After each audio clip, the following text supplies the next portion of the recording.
3,000 years ago, in the red deserts of Central Asia, a traveler digging for gold finds something impossible: the skeleton of a four-footed beast with the great curved beak of a giant bird.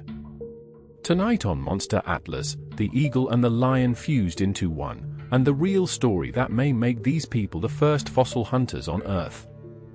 The Griffin. Welcome back to Monster Atlas.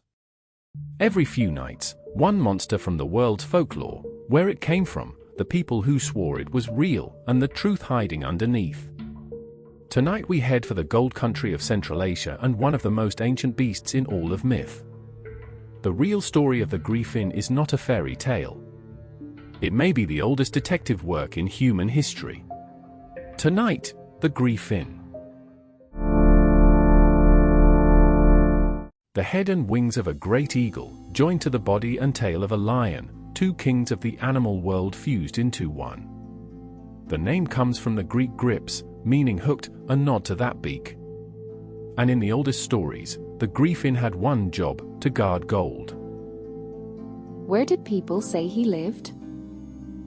Far out east, the high deserts of Central Asia, land of the Scythia. These horse-riding nomads prospected for gold across that vast country, and it was from them that the first Griffin stories came home to Greece. Hold on to that, a specific beast in a specific gold country. By the end of tonight, it matters. So a real people described a real animal guarding real gold. The Griffin is genuinely ancient. Composite eagle-lion beasts appear in Near Eastern art more than 4,000 years ago. But the Gold Guardian enters the written record around the 7th century before Christ, in a lost poem by a Greek named Aristias, who claimed to have heard from the Scythian nomads of a remarkable beast. Herodotus retold the story. In high cold mountains beyond the known world, there is gold in the ground. Griffins guard it.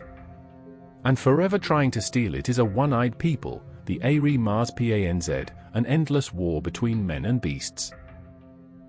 And people believed this? For centuries. Pliny the Elder repeated it. The Scythians themselves loved the creature. Their goldsmiths worked exquisite griffins into their finest treasures, snarling beaks in solid gold, still in museums today. So the creature goes from nomad campfire to imperial art. The Persians carved him into palace columns at Persepolis. Medieval Christians saw in his double nature, bird of heaven, beast of earth, a symbol of Christ. And from the churches he marched onto the shields. That is how he ended up in heraldry. In heraldry, the Griffin came to mean strength, courage, and watchful guardianship. He still stands on coats of arms, city crests, and national flags across Europe.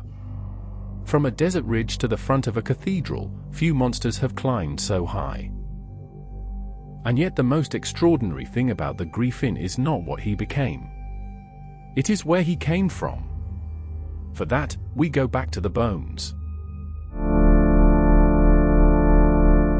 The leading idea comes from folklorist Adrienne Mayer. The Scythian prospector's route, the red rock deserts of the Altai and the Gobi, is one of the richest dinosaur fossil grounds on Earth. And the commonest fossil weathering out of that sandstone is protoceratops, a four-footed beast, roughly lion-sized, with clawed feet and a large hooked beak. That is the Griffin, lying in the desert. Exactly. A prospector who has never heard of dinosaurs keeps finding the white bones of a beaked, four-footed creature in the gold fields. He is not foolish, he is reasoning the living animal from the evidence. Two further matches. First, the fossil-bearing rock and the gold lie in the very same ground. The bones are found, literally, with the treasure. Second, griffins guard eggs in ground nests, and protoceratops is one of the most famous nesting dinosaurs. Mongolia gave the world its first fossil dinosaur eggs. So the Griffin is a memory of a dinosaur. Not everyone agrees. Paleontologists Mark Wheaton and Richard Hing pushed back, no gold confirmed at the known fossil sites, the earliest Griffin art does not clearly resemble protoceratops. Too neat, they say. Still open, and that is why it is worth telling. Whichever way it falls, the Griffin was never made up from nothing. He is what happens when sharp-eyed people reason from what they can see. The composite guardian beast, a creature stitched from a bird and a great animal, said to guard something precious, belongs to the whole ancient world. The oldest, Mesopotamia's Anzu, a colossal eagle with a lion's head, the storm itself. In Assyria, the Lamassu, a winged bull lion with a human face, set at palace gates. In Persia, the Simurgh, a bird with the body of a beast, but a kind one, who nested in the tree of life. In Egypt and Greece, the Sphinx, a lion's body, a human head, keeper of secrets. In China, the Pixiu, a winged lion that guards gold, the closest cousin of all. In Europe, a Renaissance poet imagined a Griffin mating with a mare, giving us the hippogriff, the Griffin's own child.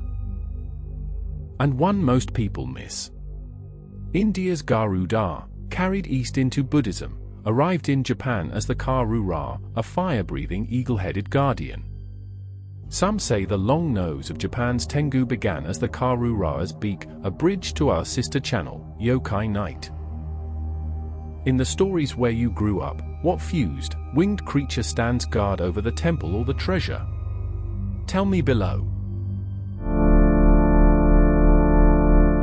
In Iran, the ruined palace of Persepolis still bears the colossal stone griffins the Persian kings carved 2,500 years ago. The Scythia Anz worked the same beast in solid gold. Their treasures glitter with griffins in museums from London to St. Petersburg. And in natural history museums you can stand before a mounted protoceratops, the beak, the four-clawed feet, the very skeleton that may have started it all. In the Chronicles of Narnia, griffins fly in Aslan's army. In Harry Potter, Buckbeak the hippogriff demands a bow before he will let you near. In World of Warcraft, the Griffon is the proud flying mount of the Alliance. In Final Fantasy, the Griffin returns as a recurring beast of the wilds. In heraldry, the Griffin has guarded coats of arms, city crests, and flags across Europe for 1,000 years. In The Last Guardian, the giant creature Trico gives the Griffin an unforgettable soul. And in the anime Saint Seiya, the Griffin is the underworld judge Minos, proof the beast still stalks the imagination. That was the Griffin, the eagle and the lion, the guardian of the gold, and quite possibly the oldest detective work our species ever did. If you enjoyed this, do subscribe, a new monster every few nights. For the spirits and demons of old Japan, visit our sister channel Yokai Night. And for the fairies, changelings, and little folk of the world, we are building a new atlas, Fey Atlas, coming soon. Next time, we leave the steppe for the dark forests of Western Europe, and a monster of the full moon, the werewolf. Until then, mind what comes in the dark.